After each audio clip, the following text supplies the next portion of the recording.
know what time it is. Riff of the week.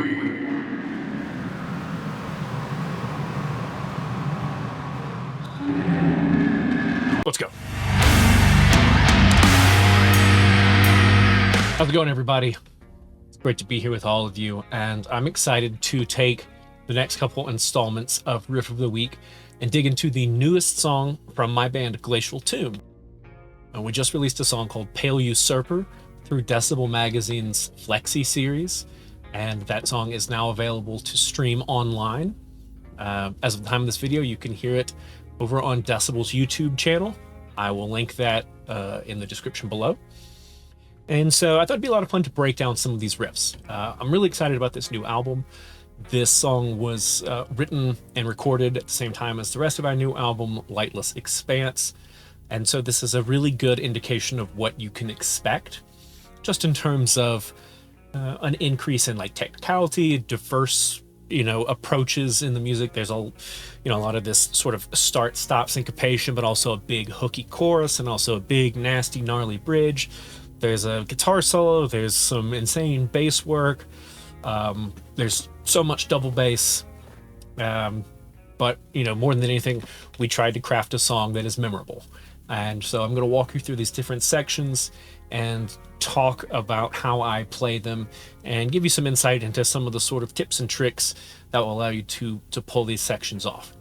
Now, it's worth noting that if you know me from Chemist, the tones and the playing and everything are a little bit different here. So for this video, I'm going to be using one of my 7-string guitars, which I've managed to trap on something. There we go. This is one of my 7-strings. This is an NK brand guitar. It was the first multi-scale 7-string I ever had, and this thing straight up rips. It's got a swamp ash body with a burl maple veneer top, roasted maple neck. It's got a really interesting neck profile. I've never played a Strandberg, but apparently it's not far from the Endure neck. So it has an asymmetrical neck profile and a compound radius. It plays wonderfully. This guitar is hella fun to play. It does have different pickups in it. I've got a bare knuckle TKO in the bridge, which is the pickup that normally comes with my own guitars, but I got a hold of one and put it in here. And I've got a Seymour Duncan Sentient in the neck. And yeah, we're tuned down 2 whole steps, so a low G on this. This has, again, since it's multi-scale, 26.5-inch scale on the low, 25.5 on the high. I'm running a 68 for my low string and like an 11.5, I believe, for my high end. And all the tones you hear from me today come from the Neural DSP Granifier plugin using the Jens Bogren Downtuned IRs pack. So I think that's it. Let's just dig into some riffs.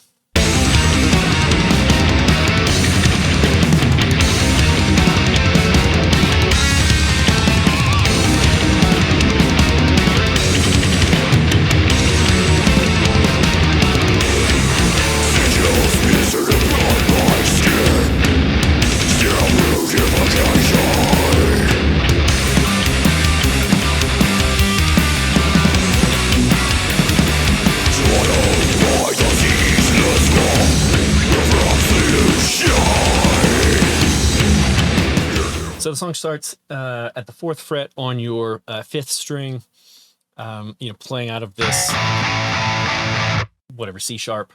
Of course, we're tuned down much lower than that, but still based around the sort of where you would think of as a C sharp. And it's moving around with minor thirds and diminished fifths, flat fives, whatever you want to call them. So almost the entire intro is double picked in that sort of, Mastodon or Tech Death or whatever you think about that sort of, palm muted double picking the 16th notes,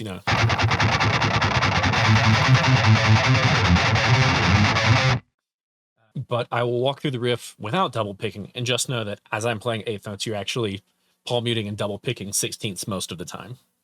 You can refer to the tab for clarification about which notes are double picked and which aren't, but also you can use your ears.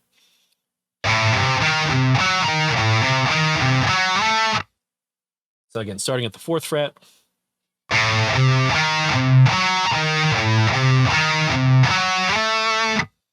And the tag or resolution on the 1st and 3rd iterations, we start with this minor dyad, 11th fret on your low string, 9th fret on your 6th string. And then it will resolve to this major 6th chord.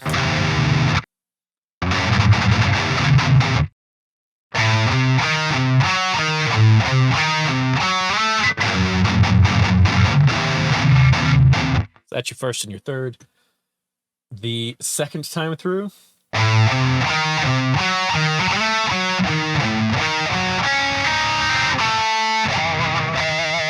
gotta actually nail that squeal, but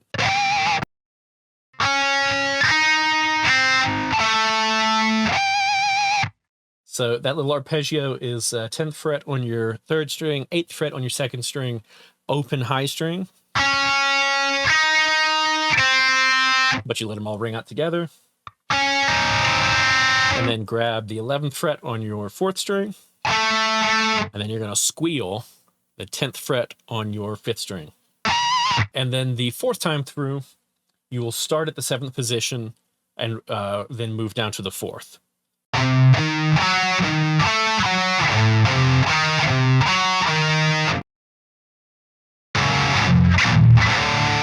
The descending chords there, you've got your sort of standard power chord shape with the 5th in the bass. And then sliding up here, grabbing this double stop. You can bar it or you can play it with 2 fingers, but it's the 9th fret on your 5th and 6th strings. And that'll get you through the whole intro. First verse of the song, sort of playing out of the harmonic minor position way up on the 11th, 12th, 14th, and 15th frets on your low string. It's a very syncopated thing. You know, it's very much locked in with the kick drum here. And so you got to have a tight right hand, but you also got to make sure you can come up off that palm mute, smack that open string.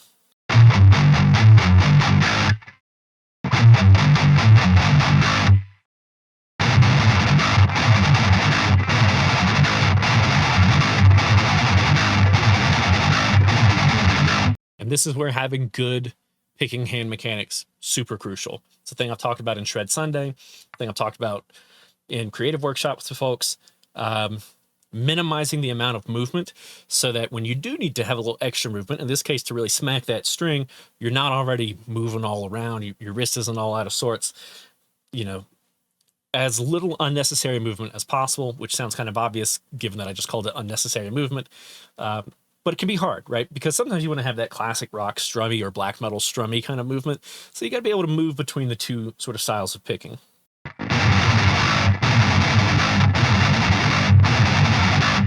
So the first verse, you'll notice that's already sounding like the second verse. First verse has a little tag at the end of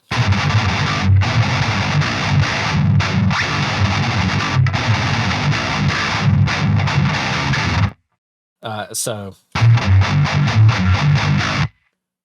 15, 12, open, open, open, open. 14, 11, open, open, open, open. And then the little tag, you're going to grab the 2nd fret here. Going to bend it real fast, bend it up a whole step, and then open. So. And then the B section of the verse with the suspended chords.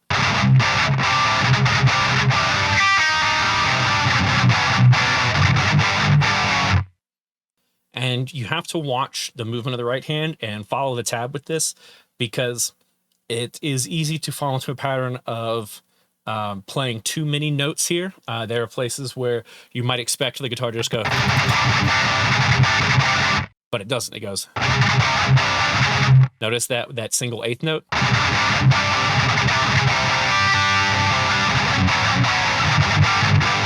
Digga-digga-dat-da-dat instead of digga-digga-dat-digga-dat-dat.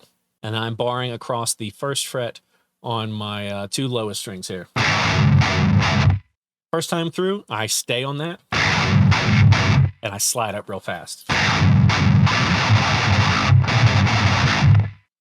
The second time through, rather than staying on that first fret, I come up off of it, play that open as I move into the pre-chorus riff.